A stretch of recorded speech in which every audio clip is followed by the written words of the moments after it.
Hello, everyone, and welcome to the Downtown Eastside Heart of the City Festival. My name is Terry Hunter, and I'm the Executive Director of Vancouver Moving Theatre and the Artistic Producer of the Downtown Eastside Heart of the City Festival. And it's my pleasure to welcome you to this wonderful event with Sid Chow Tan. My art is my activism, taking place here on the Coast Salish territories of the Musqueam, the Squamish, and the Tsleil-Waututh. I also carry the name Nangulga, which in Haida means industrious one. And as I mentioned, we're here on the Coast Salish territories, for which we're very grateful that we're able to live and work and do this kind of work here on their territories, where they have been doing cultural activities for tens of thousands of years. And it's our pleasure to be able to weave our work with their work and to move into the future together. And this is a real thrill for me. We're here with Sid Chow Tan, who I admire tremendously. Sid is an activist, a resident of the Downtown Eastside. We were awarded the Queen's Silver Jubilee Award together. It's one thing that we share in common. And also the fact that our families are also rooted in Battleford, Saskatchewan, where my mom is also from. And Sid is a longtime friend here for me in the Downtown Eastside. We first met in the community play back in 2003. And since then, we've been working together and doing projects. And I have been in awe of the incredible work that Sid has done over his life, documenting the stories of this community, the activism of this community. And today we're focusing on social justice in Chinatown and the redress movement for Canadians of Chinese descent. Welcome, Sid. Welcome, old pal. It's great to be here with you. It's so good to be here. Wow, what an effusive intro. Holy smoly. Well deserved. Did you write that yourself? No, it's just spoken from my heart. Thank you very much, Terry. And I too would like to acknowledge that we are on Coast Salish territory, land of the Squamish, Tsleil-Waututh, and Musqueam. And by way of introduction, my name is Sid Chow Tan, also known, and my birth name, Chow Ming Pui. And with that, I just want to thunder on. I don't know if I should give an intro, short one, very short, to the videos that are coming up, or just roll it as it goes. Let's give a short overview. You mentioned, Sid, that the video is 48 minutes long. A little under. Yeah, a little under. And that after you and I will have a conversation about the video. And I also just wanted to extend my appreciation to the audience for waiting. The previous show went over, and then we had some technical glitches. So thank you for your patience, and we're very happy to have you here with us. Sid, is there any final words you wanted to say about the video before we roll into it? I think there's about 7 or 8 videos. They run from 8 minutes.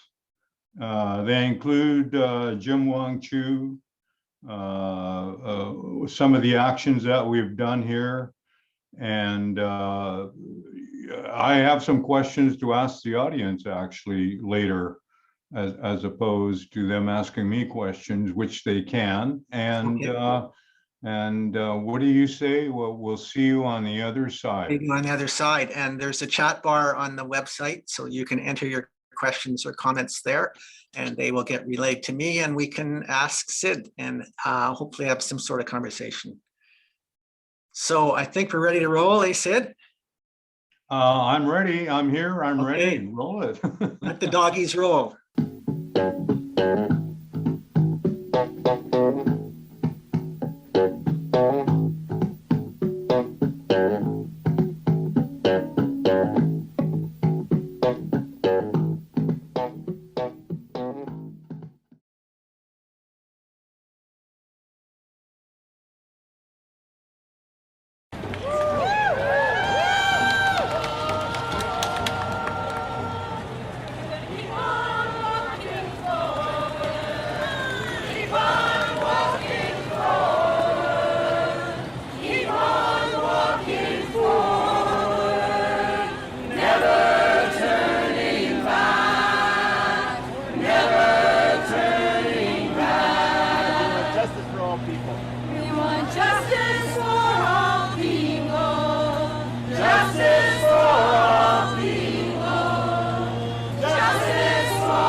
Donna Spencer, Managing and Artistic Director of the FIREHALL Arts Centre, is a woman firmly committed to the arts and very well respected by her colleagues.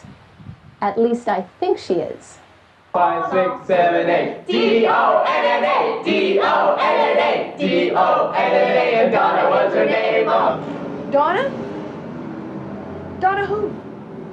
Ladies and gentlemen, welcome to the FIREHALL Arts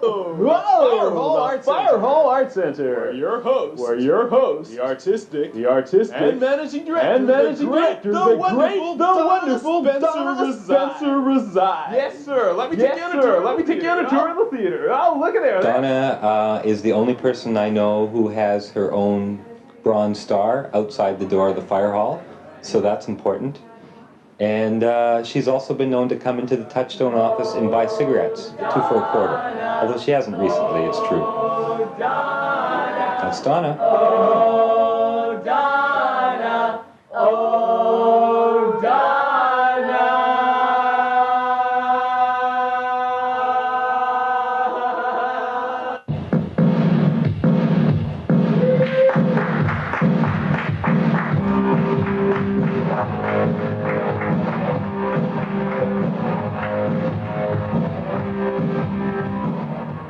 Donna Spencer is a woman of many talents. Beginning her career as an actress in the early 70s, she eventually moved on to administrative, technical, and creative positions with City Stage, Carousel Theatre, and Stage 33. In addition to her duties as artistic and managing director of the FIREHALL Arts Centre, Donna Spencer also enjoys the title of founding director of the Vancouver Cultural Alliance and chairperson for the Vancouver Council Committee for the Arts. I caught up with Donna at the FIREHALL Arts Centre on the corner of Cordova and Gore, where I asked her what made her turn to producing and directing. My personality flaw, perhaps, I don't know. No, I don't know. I first acting class I went to, I made the announcement that I was going to be a director and a producer, and I certainly had no idea what that meant at that time. So I don't know, it's one of those things that happens. All of a sudden you find yourself working for a goal, or towards a goal, and you're not quite sure why you made that decision, but it's been the right, it's obviously been the right one for me. What is the greatest thing that you've learned out of the whole experience? Probably patience. I'm a far more patient person than I used to be, and I find that it's very valuable in the kind of work I do, because funding doesn't always happen like this if you're looking for funds for a project, and when you're directing a show, it doesn't come together if you get anxious and yell at people. So I think patience is probably one of the things that I've learned. And people around here keep calling me Mum. I don't like that particularly, but it seems to carry forward in my work that this need to nurture and this need to make sure that everybody is all right. Donna Spencer. Just like my mom. Or just a slightly older sister, actually. Well, younger sister, perhaps. Donna. I can sum it up in a couple of words. How much is that gonna cost? Donna? Yeah, she's a great person. She loves Chinese food. The only thing that bugs me, though, is, she's great at using chopsticks, but I have to ask for a fork. Donna has directed a range of plays, from the socially relevant Extremities, the story of a woman's revenge on her sexual attacker, to Neil Simon's comedy, The Good Doctor. Presently, she is breaking new ground with cross-cultural theatre. Donna explains. What I like to say we're doing is Canadian theatre. And by doing Canadian theatre, you involve artists of all colours. You involve playwrights of all colours. It becomes cross-cultural because the majority of Canadian theatre does not deal with artists from all cultures. It does not deal with writers from all cultures. Is this being done elsewhere in Canada, or is this pretty well the only place? I understand that we are the only company of this nature. There are companies, there are certainly Native performing companies, there are some black performing companies, but I don't know of any company, professional company, that is actually working with people of all backgrounds, all heritages. Did you set out to do that specific thing at the time that you started here, or has it evolved? It evolved. It actually, we started to talk more seriously about creating a theater company. I think it was around 1985. I guess how it all happened was the board of directors and myself started realizing that really, if we wanted to do theater that was true to our beliefs, we should pursue a company that involved artists from all backgrounds, and actors don't grow unless they get the opportunity to work. So it's a bit of a catch-22. You might not have any Canadian Japanese performers, and the reason would be because they aren't getting a lot of work, so they don't get a chance to grow. Donna, I work here, and I don't really want to talk about her because she scares me. When she's yelled at me, boy, do I feel intimidated. Gee, what can I say about Donna? There's just so much I could say about Donna. Let's see. Nah. Donna, she's the one with dark hair. Yeah, oh yeah, I remember Donna. Yeah, I remember Donna. She was here last week or something. But anyways, if you really want a good show to see A Comics Tale. It's running now, FIREHALL Arts Centre, until the 28th of April. It's a great show. It's got cartoon artistry throughout it, an elaborate soundscape, and an interesting mix of physical theater. It's really a fabulous show. But what about Donna? Donna? Donna who? Excuse me.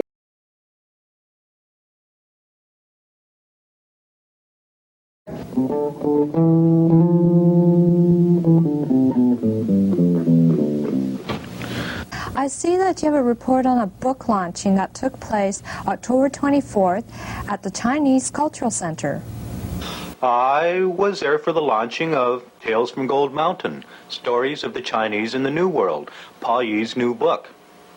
The paintings in the book are by Simon Ng. We'll return to Paul Yee later in this segment, but first, I'll look at a few of Simon Ng's paintings.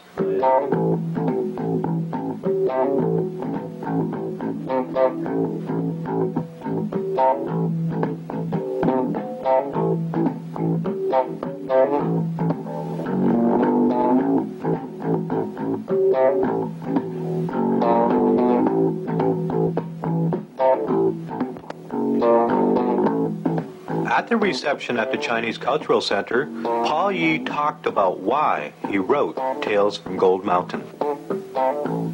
And I guess I stand here and I say, well, I'm from the Chinese-Canadian part of the community. I'm from the Canadian-born sector, and I just want to keep reminding places like the Chinese Culture Center that, yes, it is still our responsibility to keep telling our stories, to keep interpreting our history. Because it is our history and it's something that we all share. And that would certainly be the prime reason behind why I wrote the stories in Tales from Gold Mountain. I think most of you who know me know that I am a fanatic about history. Unfortunately, the popular consciousness, the popular masses aren't so favorably disposed towards history. You mention the word history to them and they go, and they doze off. And what I've done, or what I decided to do, was to take history and to also take a very familiar genre of literature, which is folk tales, and to marry them and to reinterpret and make history more accessible in a form that we all know, in a form that we all love. We all know Aesop's fables. We all read Grimm's fairy tales, Sleeping Beauty, stories like this. Well, these stories aren't that different. And I see the form, the genre of the stories, taking them into Canadian literature, into the Canadian consciousness in a big hurry. And that's why I did this book the way I did it. Does that answer the question? Okay, so now they want me to read from Tales of Gold Mountain. I would just read very, very briefly from my favorite story, which is the very first one. And my selection is actually very special to me because it's probably one section that represents everything that I want to do in the book, that I was choosing to recognize Canadian history, and I also want to pick up on a lot of portions of Chinese folk culture that somehow managed to become embedded in my brain just from being raised here in a Chinatown. So, Spirits of the Railway, page 14.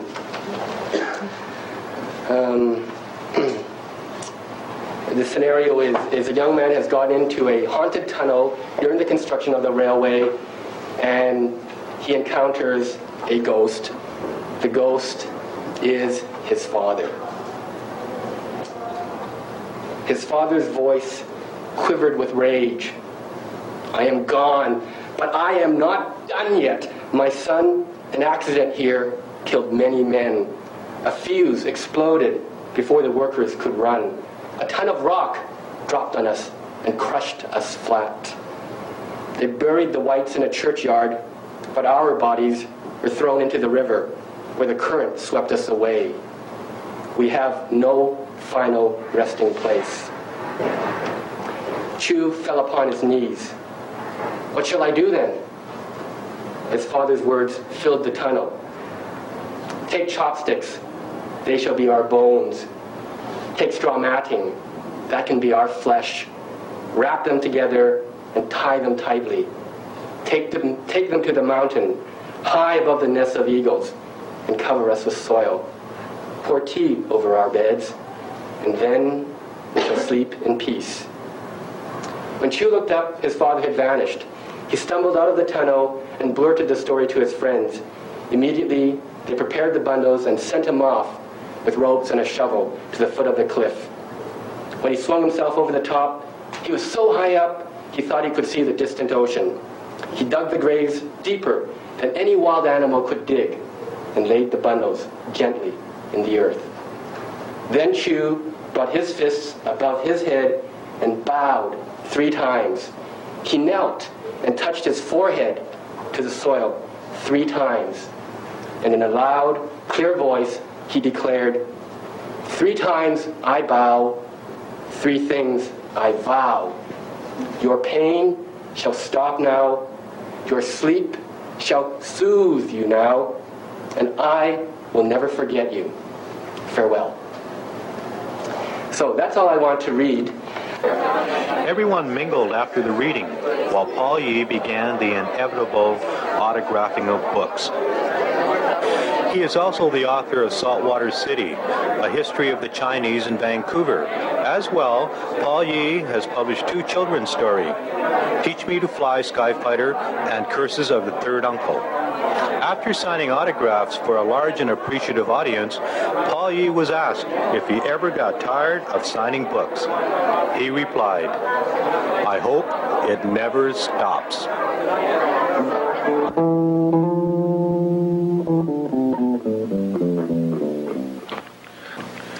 We have 1 copy of Paul Yee's Tales from Gold Mountain to give away. The publishers, Groundwood Books, a division of Douglas and McIntyre, have asked us to ask our audience to tell us in 25 words or less what Gold Mountain means to you.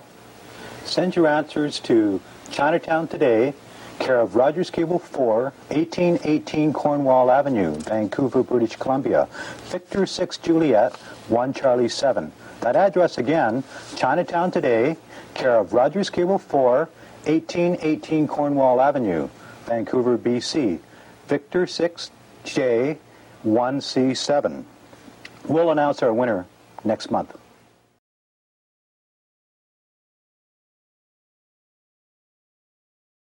Hi, I'm Rita Wong, and I have the honor of talking with Wayson Choy today. We're outside the UBC Longhouse, the First Nations Longhouse. Welcome, Wayson. Thank you. It was good to be here. I guess the Chinese community, but also more largely in Canada, per se. And we're at a conference that's talking about racism, and I've been feeling a little bit of absence around discussion of queerness and how that works within all of this, and heterosexism. And I'm sure you know, but your very example and your very presence is a real inspiration for many of us who I think are going through battles that you have already gone through, or in different times and in different ways, but we are still reenacting those kinds of struggles. Oh, listen, it's nothing that I've resolved myself, except that each time I confront, for example, homophobia or any ism that I feel is toxic, I am in that same position. And I think you have to be aware, as I've become aware, that any ism that you confront, any phobia that is unjust that you confront, is the same enemy. And once you have somebody resolve one, neutralize another, they come closer to understanding those things that make you vulnerable to their phobia or to their ism. I don't know that, as a gay person myself, I sometimes think, should it be the one and single battle, or is it in fact a universal battle?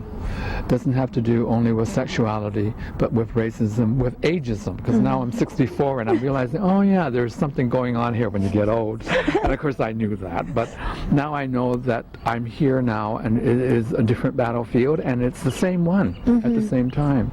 So the trick is not to focus just on one form of ism or feel that it's being neglected, because any resolution of an ism or a phobia automatically begins to resolve and unlock and out the other. I certainly hope so. I mean, I think that has been the case for me, but I also observe how in some cases that's not the case. Or I meet people who have really good analysis around, say, gender, and then don't get it in terms of race, or in terms of, other things. Exactly. So it's a real struggle to constantly, I think, get us aware of that. Well, I think that gives you a clue then how deeply ingrained and imprinted the wrong history is part of that person. Something they cannot give up. For example, the approval of their father not to be a fag, the approval of their girlfriend to not to be like that, etc. So you need to know that those are their problems, but they are problems that you can help them understand or be less fearful of.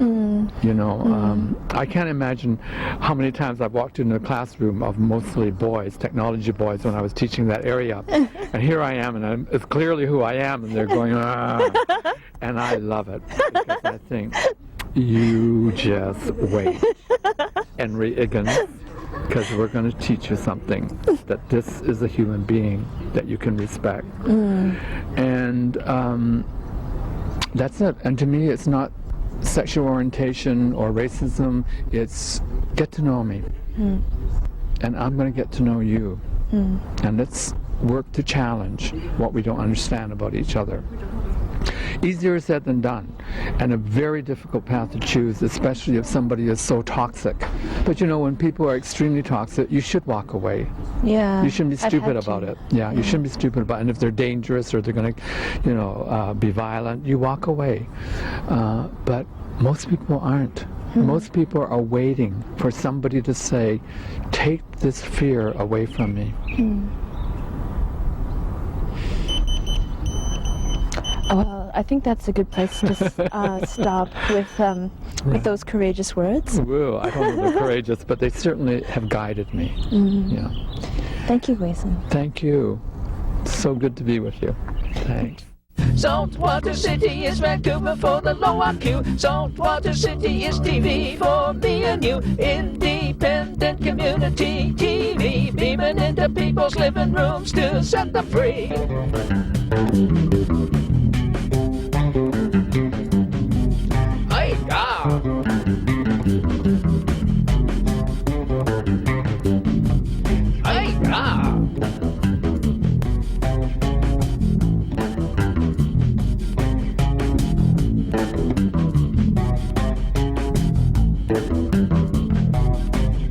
Saltwater City, I'm so foul. Saltwater City, I'm so foul. Saltwater City, I'm so foul. Saltwater City, I'm so foul. Saltwater City, get in the shoes. Saltwater City of the low IQ. Saltwater City will give you the news. Saltwater City will cure your blues. Saltwater City is Vancouver for the low IQ. Saltwater City is TV for me and you. Independent community TV, beaming into people's living rooms to set them free.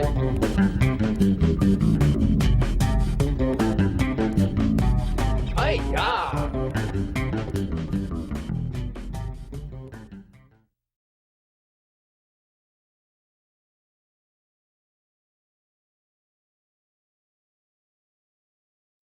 Thank you.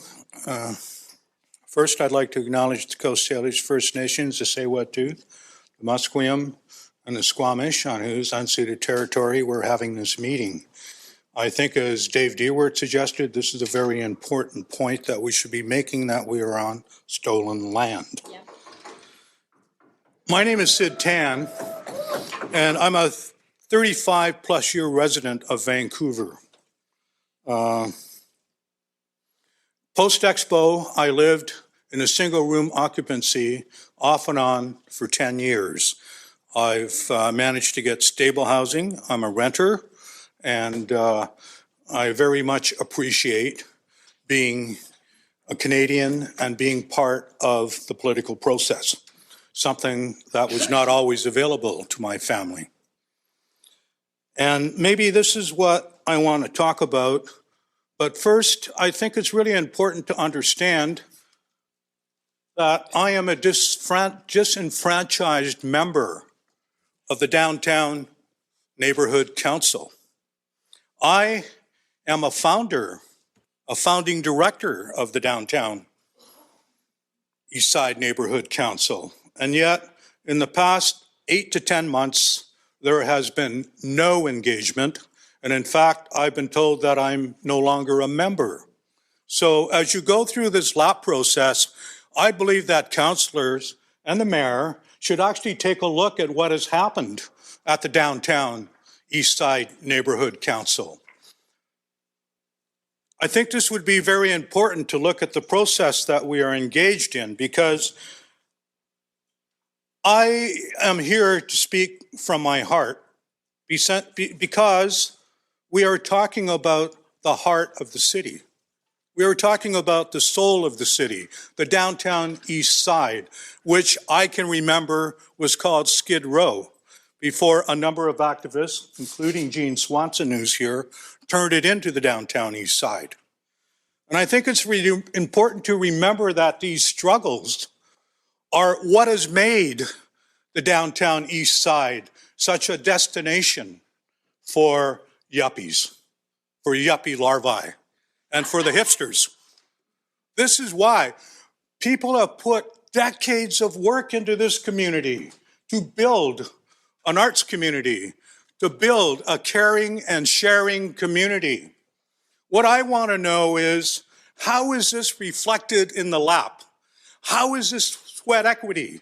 How is this heavy lifting by low-income members of this community with very little to build what may be called, it seems, the hippest community now, or going to be, and yet there is no recovery. There is no take back. You know, the real estate prices have gone up because low-income people moved down there and made it possible for it to be a home. But there's no recovery. There's nothing to be recovered from the people that gain from the real estate prices. How is that fair? How is that possible in a world-class city? And dare I say, a world-class city that has some of the highest real estate prices in the world. That's the world class.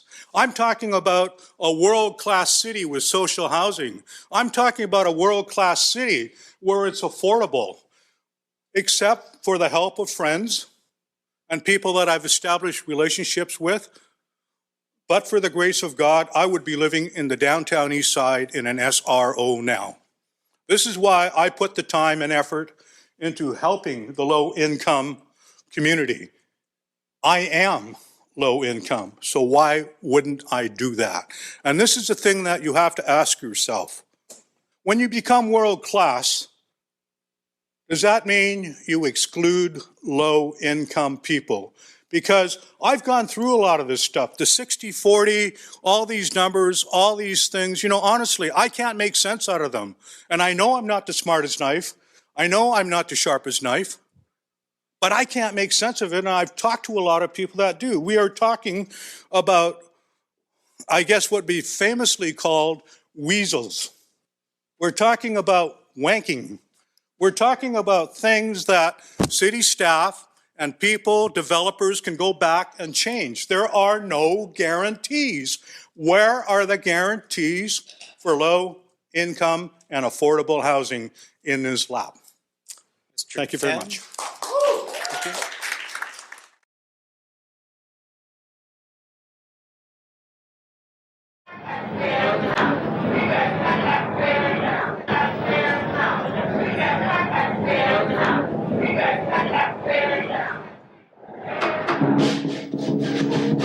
Redress, taxpayers now. Redress, taxpayers now. Redress, taxpayers now. Redress, taxpayers now. Redress, taxpayers now. Redress, taxpayers now. Redress, taxpayers now.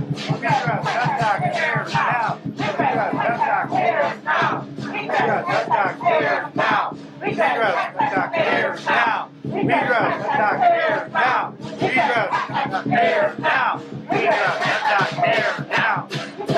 Taxpayers now. Redress, taxpayers now. Redress, taxpayers now. Well, guys, can you go inside? You go inside too? Yeah. Okay.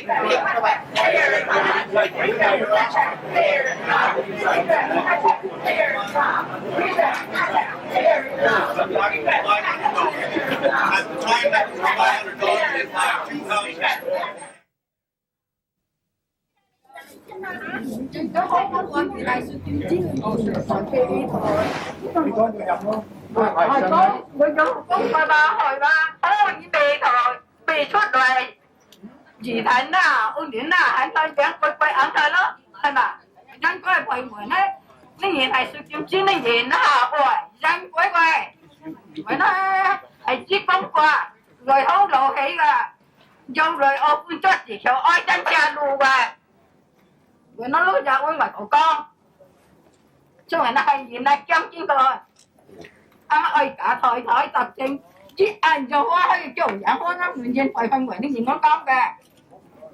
Okay? Good. Thank you. Thank you.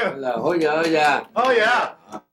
Dear brothers and sisters, go ahead and give one. Allies. We are here today because they will not let us inside. How is it that those descendants of head taxpayers and those spouses are shut out of any redress? How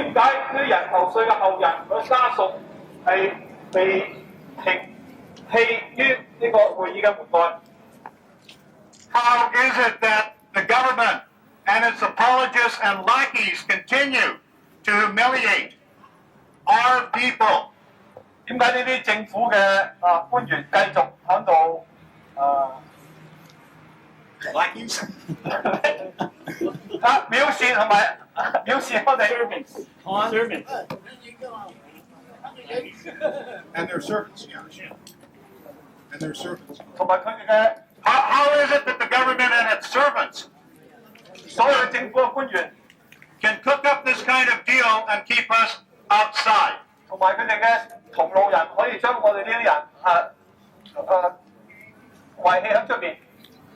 Head taxpayers and descendants have been registered by the Chinese Canadian National Congress. And this is why these Chinese Canadians here are not signing on to Reagan Chan's deal because we don't feel it's right.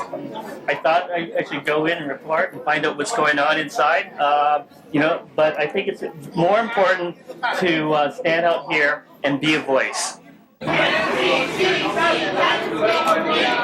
NCCC doesn't speak for me. NCCC doesn't speak for me. NCCC doesn't speak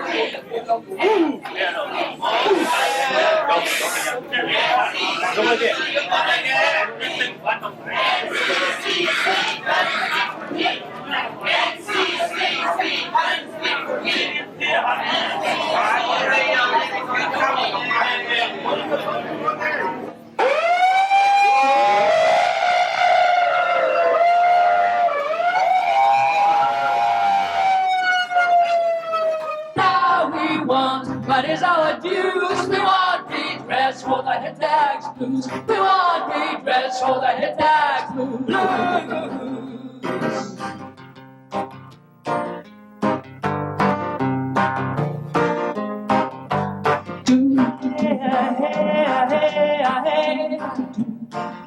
Yeah, yeah, yeah, yeah. Yeah, yeah, yeah, yeah.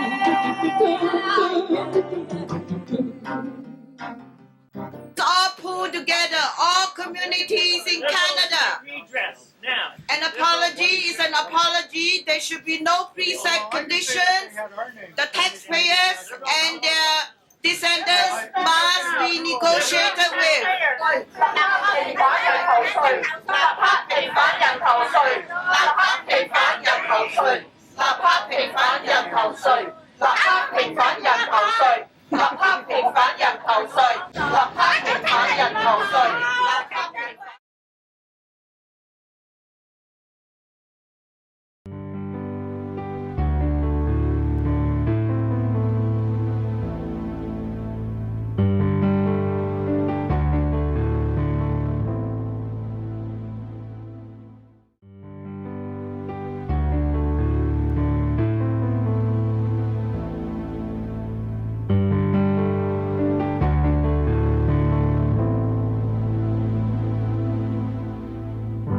I'll never forget the day I met you. You danced into the room on wings of sunlight. I knew right then I had always known you. Maybe from a distant star or from a rainbow world. Still,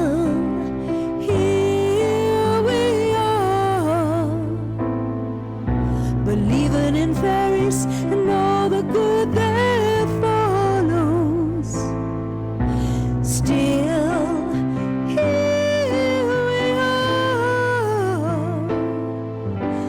40 years have flown with no tomorrows. You were there for me when my baby boy was born. I was there for you when you had your 2 little angels. You were there for me when my son went to heaven. We were there for each other through all the joy and sorrows. Still, here we are, believing in fairies and all the good that follows.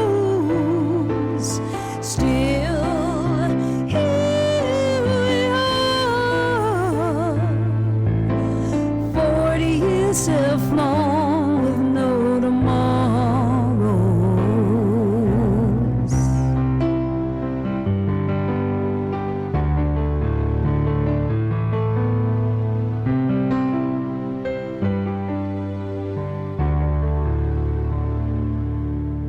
You're my dearest friend, my kindred sister. If there's a way to say how much I love you, I hope you know this song is written for you. I sing your praise and bow to God within you, and still here we are, believing in fairies and all the good that follows. Still here we are. 40 years have flown with no tomorrows. Still here we are, believing in fairies and angels and Jesus and peace and happiness. Still here we are, 2 older girls with the same old dreams.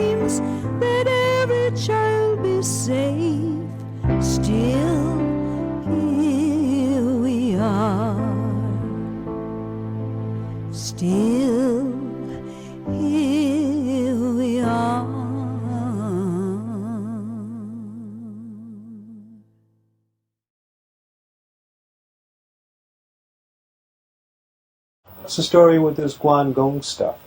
Is it true? Sure. I'm not surprised that Guangdong is the guy that's really behind the all the wealth and all the experience and all the power and all the goodness that's in Chinatown. I mean, Guangdong probably is the is who knows? He may be the head right now of corporate Chinese North America. Find that the spirit of Guangdong is all around us. Well, Guangdong is looked on more than anything else as an ancestral god. But I think Guangdong is a spirit. He's a spirit that's alive. It's much more than simply an effigy or something of the past that you can tell little kids and there's a good story behind it. More than anything else, I think he exemplifies the spirit, and the spirit is what lives. And sometimes you see that spirit, a certain amount of pride, a certain amount of coming out and doing something that's beyond the call of your own duty or your confined to your own station in life, or even your own courage. I mean, in some way we can look at it as saying like, we can actually see bits of Guangdong in our fellow Chinese Canadians. The introduction to your book is apart from Frank Chin. Could you tell us how you came about to use that? Well, one of the very earliest literary pieces that I read and I've come across was Frank Chin's works. And Frank Chin wrote a play called Year of the Dragon.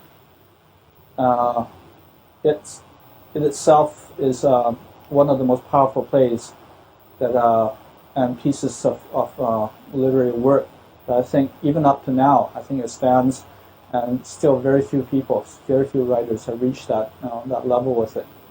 And the writing deals with the ironies of what our culture represents. And in fact, the idea that part of us lives on, part of us lives on an acting stage.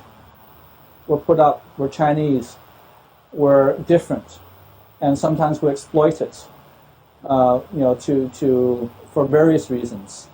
We exploit Bruce Lee because if that means that we can frighten somebody and not even allow us to fight, to hit us and hurt us, that's fine.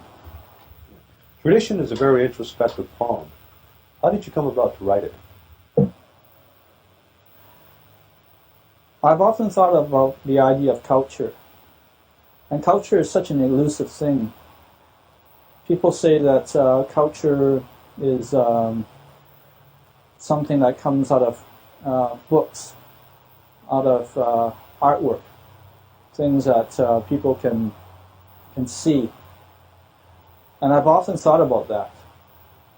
And culture itself is sometimes a lot more intangible than that. Because I think we are part of that culture. We are culture. We are part of what makes tradition work. And because we believe in it, we observe it, and we feel it and we understand it.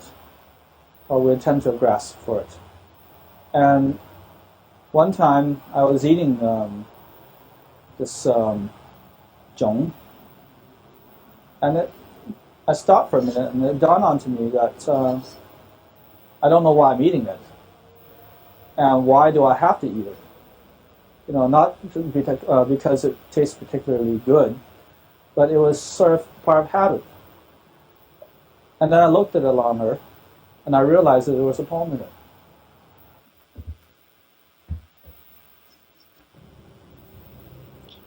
Tradition. I grasped in my hand a bundle of rice wrapped in leaves, forming triangles. I pull the string, unlocking the tiny knots, releasing a long, thin strand. I tug at the dry green leaves, holding the sweet rice within. Peeling it back, I begin to open. Where did you find the inspiration and impetus to write Equal Opportunity? Well, Equal Opportunity was a story more than a poem. And it came from my listening to a lot of older Chinese in Chinatown telling stories. And what they've done was that they were telling stories, but it was kind of funny because the stories, it was almost like a competition.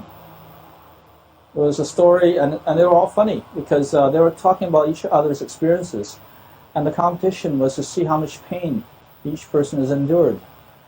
And somehow a lot of the anecdotes, a lot of the humor comes out of a lot of pain that's come out through the past.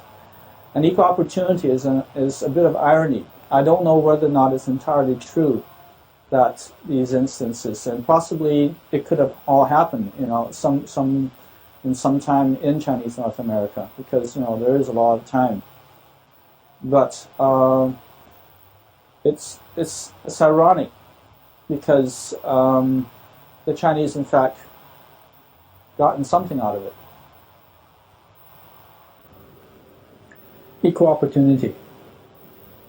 In early Canada, when railways were highways, each stop brought new opportunities. There was a rule. The Chinese could only ride the last two cars of the trains. That is, until a train derailed, killing all those in front. The Chinese erected an altar and thanked Buddha. A new rule was made. The Chinese must ride the front two cars of the trains. That is, until another accident claimed everybody in the back. The Chinese erected an altar and thanked Buddha. After much debate, common sense prevailed. The Chinese are now allowed to sit anywhere on any train. What prompted you to write Jimmy the Waiter? Well, I worked all my life as a waiter, more than any of the other professions inside of a restaurant. And there's something about being a waiter, also being in the service industry, and especially if you're Chinese, is that sometimes the hostility, the bad food, the bad humor, the drunks, for whatever reason, okay, the scorn that's heaped onto you often touches onto the racial barrier. You get called every name under the sun, and especially it relates to your skin. So there's a rule that in the profession says that you never razz a waiter and you never speak ill of a cook, because you don't know what's going to happen to your food before you get it.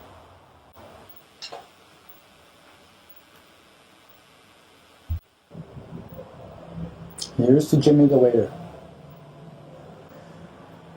I caught him picking his nose and flicking the snot into the cream of mushroom soup. Now that's for calling me a chink. I know him, and he wouldn't hurt a fly, but would think of nothing of serving it up with crackers.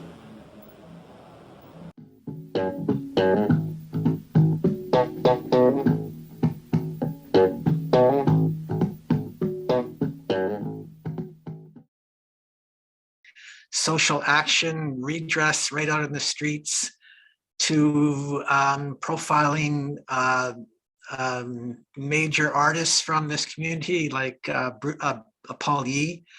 What an incredible breadth of activity that you created and you showed within this one particular showing. Bravo. Well, thank you, Terry. I think, again, very effusive. It's just what I do, and I've been doing it a good part of my life. So that's just what it is. And just what you do. I mean, you're such a humble person. And it just struck me how vital this work is that you were doing over all these years. this is the third year that we've been doing this, My Art is My Activism, with you.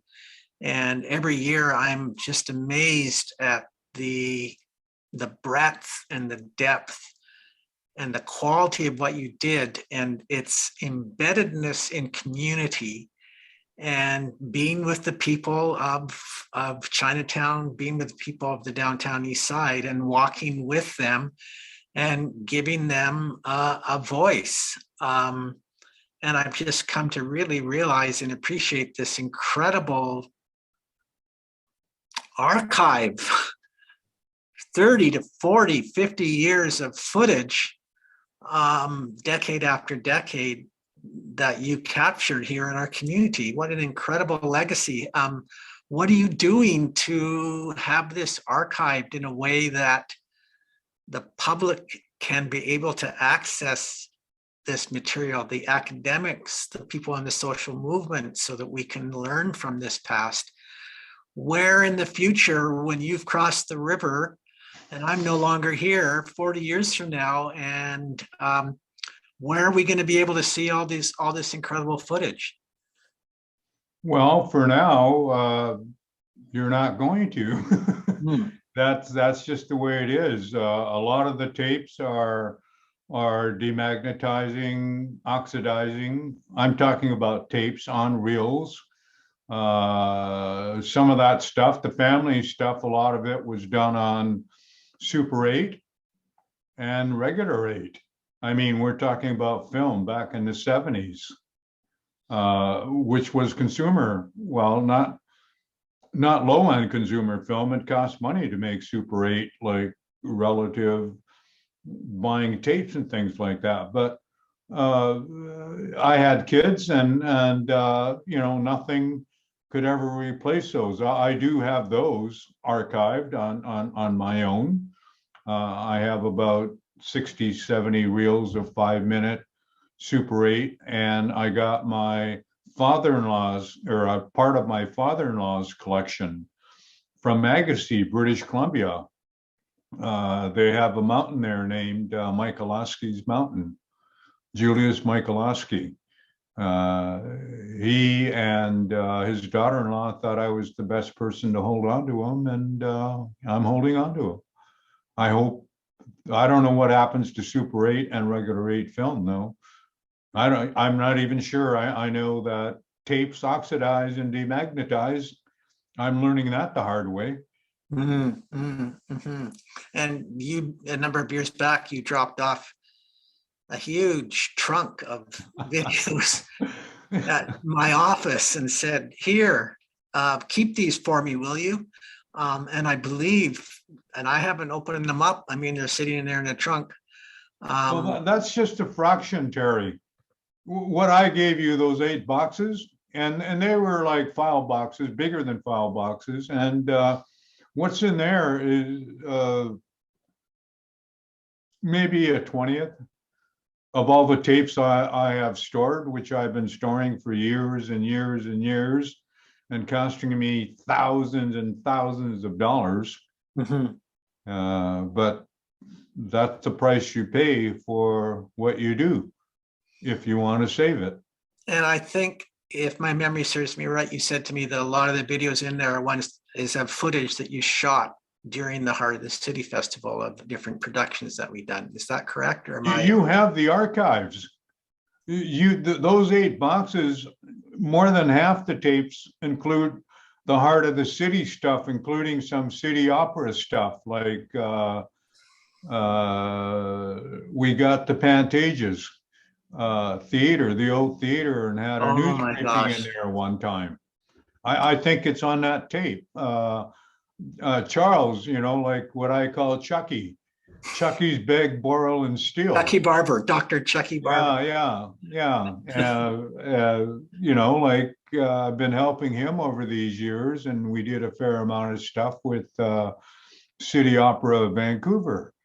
I think that's with your stuff, because I figured it belonged there more than anywhere else. So we have, Vancouver Movement Theater, / Heart of the City Festival, have started a conversation with Simon Fraser University special collections, and archives. And they're very interested in our archives because Savannah and I came out of Simon Fraser University. And so I'm going to bring all those videos forward and bring them to the conversation when we meet with them again in January, because I think they have the means to be able to digitize or attempt to digitize all the content that certainly has to do with our organization and the Heart of the City Festival. So, you know, that content would be within 20 years old. So hopefully it's still good. It's within 20 years, and most of them are on digital tape.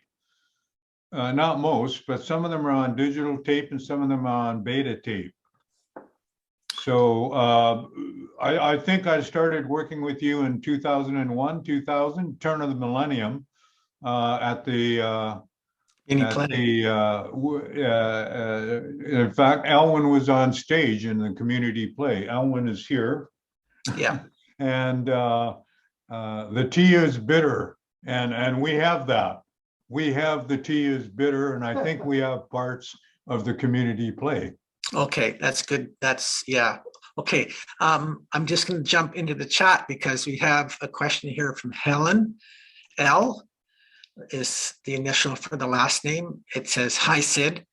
I know you've been working with some of the youth to ensure they don't forget about our collective history. What has been the greatest challenge for you working with this group, working with youth?" Well, it is the case, actually, working with young people. I have found after all these years, the greatest challenge is time. Time, because, hey, those young people have things to do, places to go, you know, things to see. And my experience, especially with my children, and just from my experience is, hey, the kids are all right. They're doing good. I mean, the good ones are doing good. The bad ones, maybe not so good, but they got things to learn because not everybody learns at the same time and at the same level and at the same speed. So that's the hardest thing. You get a big diversity, you know, starting from then, and then you have the more altruistic young people, and you don't want them, you don't want them to live your life. You want them to live their life, and they have to make decisions. And when they fall down, they got to pick themselves up, because you can help pick them up, and it's always good if you can do that, especially if they need real help. But working with young people, I think the biggest issue is they're young. That's what's wrong. So grow up. And yeah, some of them mature faster, and some of them not as fast, and some of them get it, and some of them don't get it. That's what I've learned. And hey, look, I'm in my 7th decade now, or 7th, and I still haven't learned. So I mean, there's always time. And time is what we're talking about. Time is the issue with young people, older people, midsters. I consider myself a midster. 70 is the new 40. And you also, because you're volunteer driven, or primarily volunteer driven, from my understanding, you're not able to provide employment and that kind of sustainability. And I know when, you know, you had the community television and you were working through Shaw, that you had the opportunity there to provide training for people in broadcast television. And unfortunately, those days are gone.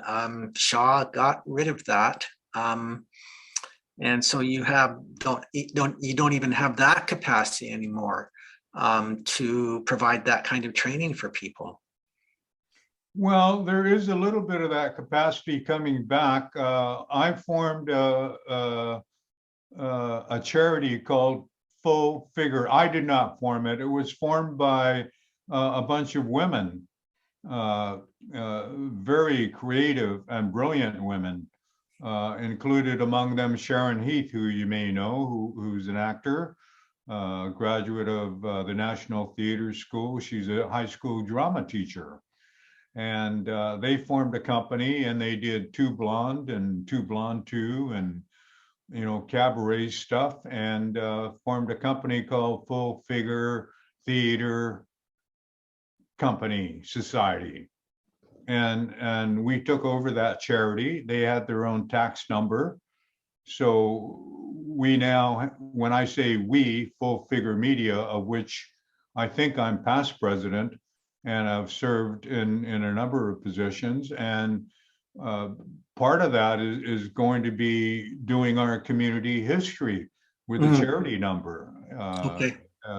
And there's all kinds of stuff. And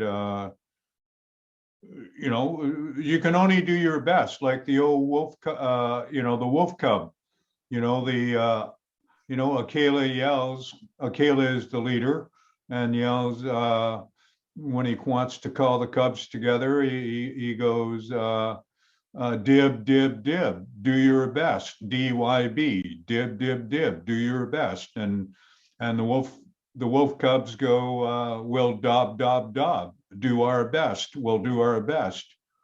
And all I can say is I'm doing my best. And, you know, if we talked about this last year, if I found a sugar mama or a sugar daddy, I think we'd be laughing. But I guess I'm too good looking to find a sugar mama. Everyone thinks you're the sugar daddy. Thank you for that memory lane.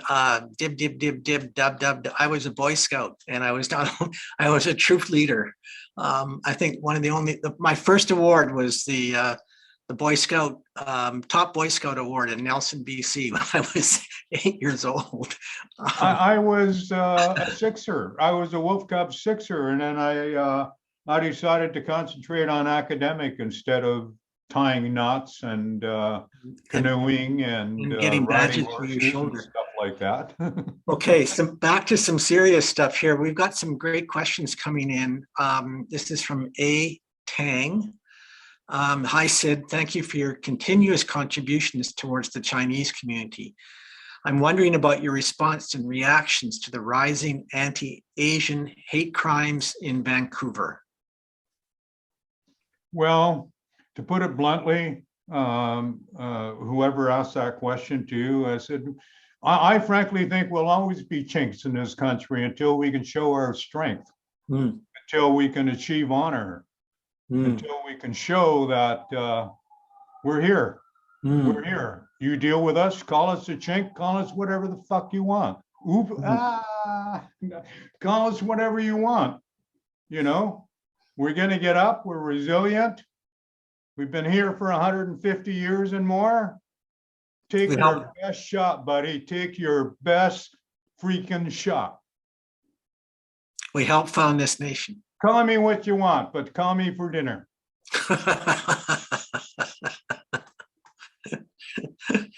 And we have another question.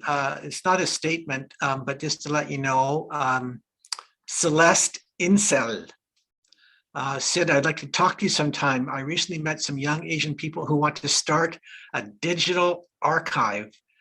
That's from Celeste Incel, INSELL. Do you know Celeste?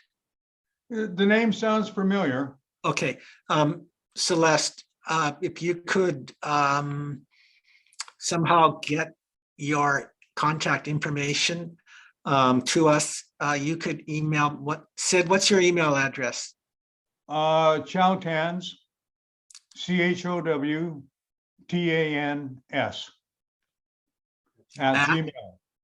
at gmail.com. Correct. Sid Tans with TANS at gmail.com. Tan. Oh, Chow no S. Tan. Chow Tan. Okay, Chow Tan. Chow, like the food, or You know, chow, food. Sorry, my apologies. And Tans has an S on the end of it, or is just TAN? TANS for Sid. Okay. Chow Tan. s@gmail.com. I'll write it. If you could put that in the chat bar on the YouTube for us, Kim, that would be appreciated. There we go. Thank you. Got it.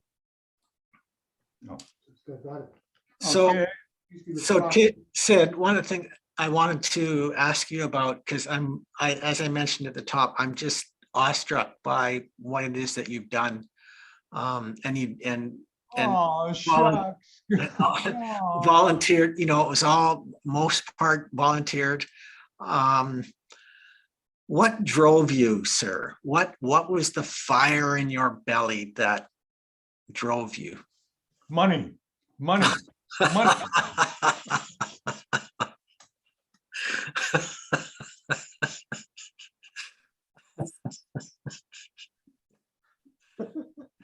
Okay. A, money. B, girls. Girls. C, Girls. C. We don't want to go there. Or all of the above. But in all seriousness, I know, in previous conversations, and I may have asked you this last time, but it's still a worthy question. You talked to me, and I know that when, in your early years, and it was incredible to see you in one of those videos, long hair and a beard, and looking every inch 25 years old, maybe 30, that you were a broker or had some very mainstream job, which was money driven, but you gave that up and you shifted. What was the compelling factor that drove you or guided you or impelled you to make that shift? My children. Mm.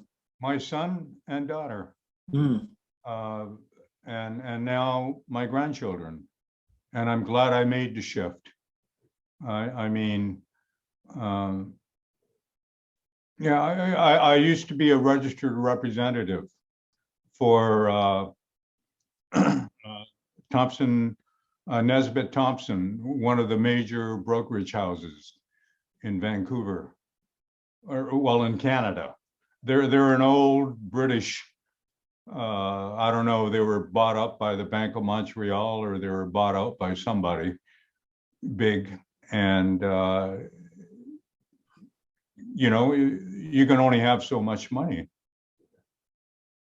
And then it becomes meaningless. It becomes keeping score, not useful, because it's just sitting in a bank, sitting in a credit union, sitting in a trust fund, sitting in here, sitting there, but not doing anything except making more money. Oh, what the hell is that? That's not a life. I wanted a life, and it was my children, thank God, that gave me impetus to do something with my life, which was to be a part of their life. When you're a stockbroker and you're in sales and things like that, you don't have time, and life is time.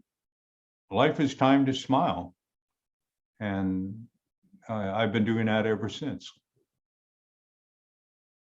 I love it.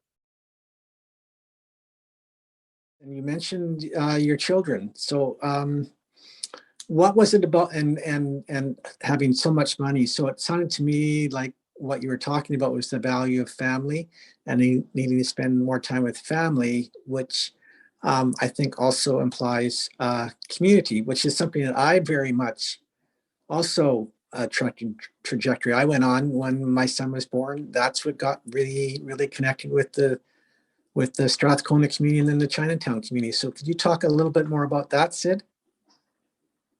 Well, neither of our children were planned. Mm. So I just grew into it. And one of the reasons why I put up the the video of the family of the home movies, Super 8 and Regular 8, was that this past October was the 10th anniversary of my dear former wife's passing and beginning of her journey. And then a couple of months before that, my older paper brother passed away. He was only a year older than me. And you know, those two things in combination woke me up, and I said, you know, I got to play this before a bigger audience. And that's always what has driven me, was my family, my son and daughter. I wish I could say my former wife. She did drive me, but sometimes not in a good way. But that's another story, a long one, and I don't think it's for public consumption. Right. Yeah. But no, I mean, she was the love of my life, and we had a good run, if you want to call 10 years a good run. And it was, when things were good, it was heaven. And when things weren't good, it was the opposite. So what was the value shift that went through with you? The values when you were working for that big firm that you were talking about, and the values that you shifted to when you focused on your family? Well, it was the understanding that I had, being raised by primary caregivers, neither of which ever spent a single day in school. And then it was the value I got when they tried to drill, and I mean drill, like knuckle dusted on the head, back in the days when it was okay to do that, and sent to Chinese school in Calgary for 3 weeks, because they got counseling, in a sense, from my maternal grandparents that this boy ain't got it for Chinese, because he's not there. In other words, this one is pretty stupid.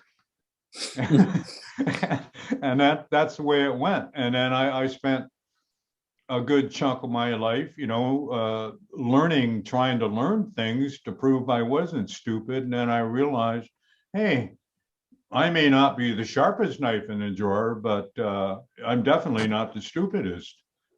And then I started getting some self-esteem and building myself up. Meanwhile, you're growing up in an environment where, you know, you're called a chink, and, you know, the old refrain, chinky, chinky Chinaman sitting on a fence, trying to make $1 out of 15 cents. And then when I was a kid, I was saying, what's wrong with trying to make $1 out of 15 cents? And then I started thinking that way, and that probably what drove me to get educated, and what drove me to go to the University of Calgary, and instead of Saskatchewan, where I wanted to go, I got sent to Calgary, which is, you know, to live with my maternal grandparents. And I lived with them until my grandfather passed away, my Calgary grandfather. And then I moved into residence and got educated, presumably, studied the social history of the United States instead of Canada, because I thought I knew all about Canada. And now I'm 70 and I'm just learning so much more about Canada, because I love this country, which gave our family for generations the opportunity. I'm fond of saying my children, who I talk about a lot, are the first in our family to be born in North America, after having been here for the California Gold Rush in 1849. Mm-hmm. That's how many generations is that? 8, 10 generations? It's about six. 6? Oh, well, 6. 6 or I 7. exaggerate Yeah. sometimes, and I can't count. Like, hey, I'm just. Well, it depends on how many generations, between did you have children every 15 years or every 25? But well, so the thing it does is, come into play. yeah, the thing is that you realize that when you have children, you have a great responsibility. Mm. And I always felt that way. And that's what I loved about my wife, Rainey. I called her Rainey, like in our intimate moments, she'd always rain on my parade. But that's what she did, just like what I do. But no, I'm just kidding. We had a great life together for the short time that we had, some ups, some downs, not worth mentioning, most of them. But family has always been important to me. And I'm pretty close to my son and daughter still, and my grandchildren, not as much as I wish I could be, but that's the way life is. And I think for me, I can relate so much to this story that you're telling and the experience that you had. For me, I was an artist, didn't have children. When my son was born, I was about 38, 37, 38.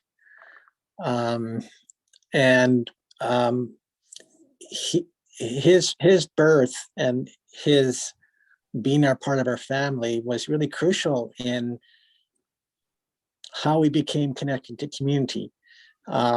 Because of course, being a child, he goes to local schools, he goes to the local community center, he gets to know other families in the neighborhood. And there's that sense of responsibility that you talked about, which is this responsibility to your child, but the responsibility of your caring for your child in relationship to the community. And that's what got me involved with the Strathcona Community Center, which got me involved in working with the programmers there, and then teaching and getting connected to their cultural activities and getting to know the larger community. So, and that was all done through family and through a sense of responsibility. And I didn't realize that had played such an important role in the shift that Savannah and I went through in terms of getting connected to community. It was very much rooted in that place of family and being a member of a larger community. Well, it's important. I mean, my grandparents, although neither of them had ever been to school, my grandfather left home at the age of 10 because they were going to sell his sister. When I say they, his parents were going to sell his older sister, who he had played with and who looked after him. And grandfather said, and my grandmother cries when she tells this story, is that a 10, which is what she called her, which is where Tan comes from. And he said, I will go work. I will go work. You must promise never to sell my sister. Oh my gosh. And my grandma would cry when she told that story. I have it on tape in her Hoipingish language. That's got to be preserved. It is preserved, but whether it will stay preserved or not, it's digitized. I don't know, like 50 years from now, who knows? Poof, like it's gone. We don't know. Like when they did tape, when they did 3/4 pneumatic, they didn't think it would disintegrate the way it would disintegrate, although theoretically it's 3/4 inches. It's not a 1/2 inch. But now you can get tapes that are of different material or plasma, and they stay preserved longer for some reason. The magnetism retains. I don't know about this stuff. I'm just interested in it. Yeah, absolutely. And I've been thinking about this a lot too, in terms of archiving. You know, there is the wonderful world of digitization where you can have that in a computer, and it's so accessible if you happen to go in there and find it, and you can easily share it. But it can easily also be forgotten and disappear into this mountain of digital data, and just get lost forever.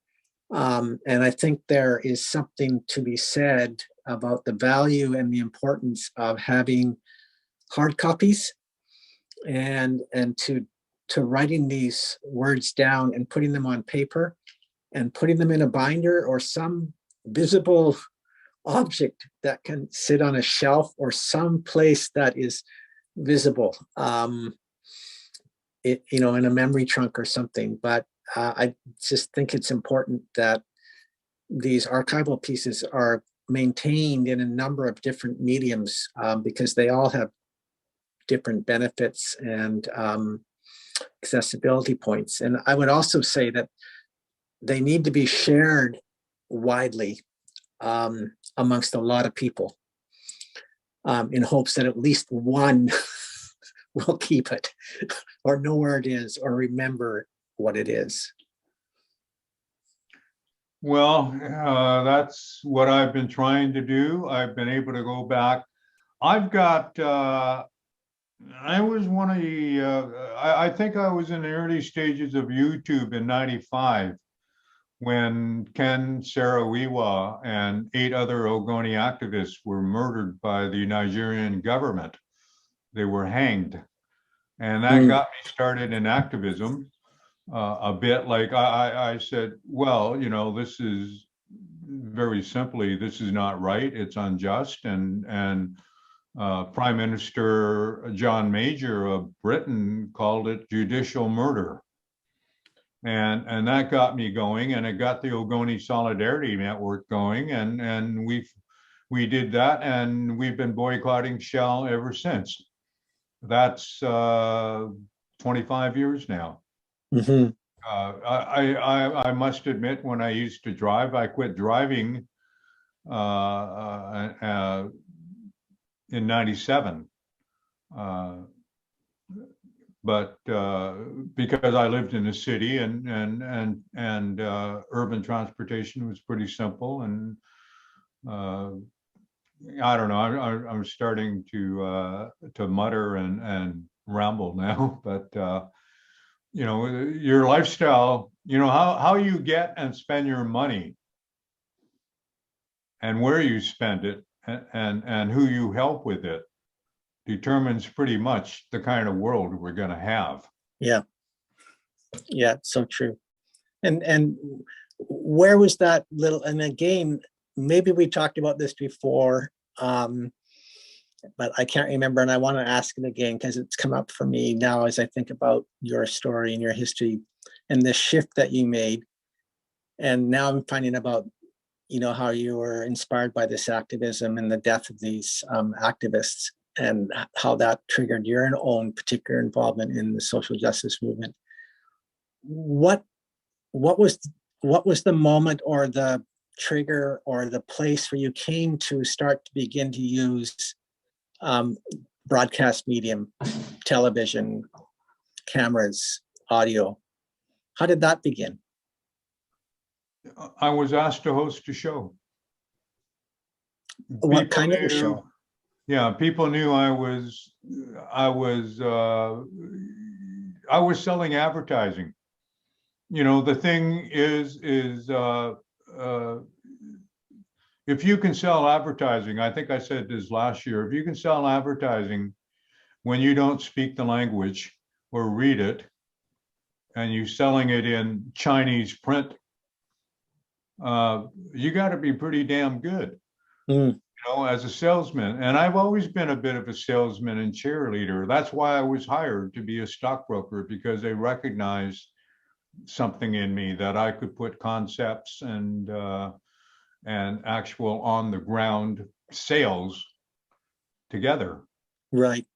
Right. And, you know, if you can sell a MURB and explain what the heck a MURB is, and if you can, you know, a multi-unit residential building, you know, I used to sell MURBs.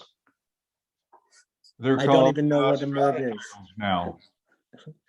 So, but anyhow, which takes me back to, we'll have to end soon because I think both of us are starting to fade a little bit. But I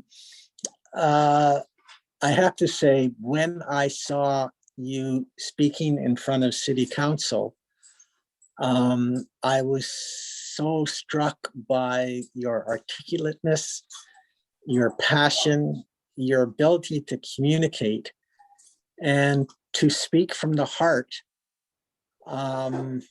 without any notes. It was very compelling and very personable. So I can see why you were so successful in the field, because you have that ability to communicate with people and interest in people and the lives of people, and also a real strong sense of social justice, that something's not right and something has to be done about it. Thank you, Terry. We're doing our best. We're doing our best, and you know, the fight keeps on. That was the other part that hit me when you showed the first video about the housing, and here we are. I don't know when that video was done, 15, 20 years ago, and it was amazing to see so many people that I know in that video and other videos. That fight for housing is still continuing on. There's been steps forward and improvements, but there's also been steps backwards. And in a lot of ways, things are worse. We have a much worse homeless situation than we did 20 years ago. So the fight continues, and we need to keep on keeping that struggle going. And that was the thing that struck me also, is just your commitment over decades. What else am I going to do? What else am I going to do? You know, if you're low income, you know, do something about it. Unless you don't need the income. Which I don't now. Thank you, Sid. Thank you from the bottom of my heart for everything you do for our community. I consider you a very dear friend and colleague, and it's an honor to know you and to have done these 3 years. And I hopefully will be back next year with another edition of My Art is My Activism with Mr. Sid Chow Tan. Are you on for that? Are you signed up? Well, it all depends on the Downtown Eastside Small Arts Grant, the Vancouver Foundation, and some other things, because you don't put these things together. Well, okay. I can now, but well, and we'll talk. You know, we'll work it out. We'll work it out. We'll make it happen. I love doing it. I love doing it. I love talking. Hey, now that we're on it, my T-shirt. When am I going to get my T-shirt? My new T-shirt. Okay, I'm heading out right now. You've been saying that for about 8 or 10 years now. Okay, now you stated on broadcast. Take care. It's there on footage. I'm now obligated because it is there, and I know you will call me on it if I don't need that T-shirt. Okay, my friend, take care, and thank you to LNG in the background helped you, and thank you to Kimit Sekon, our wonderful digital engineer in the festival digital room, and Sid, you are acknowledging. You're pointing at. Bye-bye. Bye-bye. Okay. Thank you, everyone.